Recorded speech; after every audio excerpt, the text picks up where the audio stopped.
Dear viewers, good evening to all of you.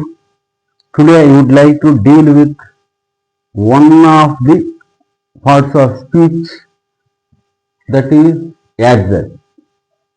తెలుగులో క్రియా విశేషణం అంటారు.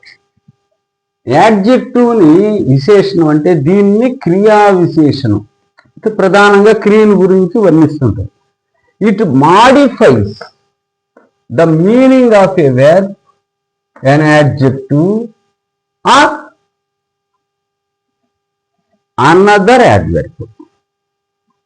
adverb అనేది వెర్బ్ గురించి లేక యాడ్జెక్టివ్ గురించి లేక వేరే యాడ్వర్బ్ గురించి అదనంగా సమాచారం ఇస్తూ ఉంటుంది అన్నమాట.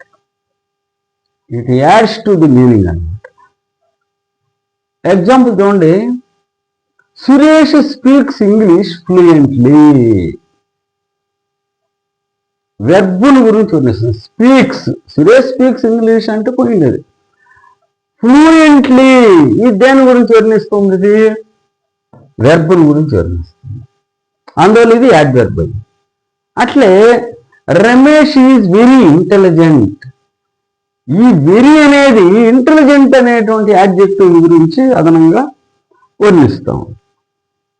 మూడో ఎగ్జాంపుల్లో ఇది యాడ్జెక్టివ్ అన్నమాట, intelligent. Sunitha sings songs very melodiously. Sunitha sings songs melodiously, sweetly అనమాట. ఆ మెలోడియస్లీ అనే యాడ్వర్బ్ని వెరీ అనే ఒక యాడ్వర్బ్ వచ్చి వర్ణిస్తాం. ఇలా వెర్బుల గురించి కానీ యాడ్జెక్టివ్ నుంచి కానీ వేరే యాడ్వర్బ్ నుంచి కానీ ఇచ్చే పదాన్ని మనం యాడ్వర్బ్ అని అంటాం.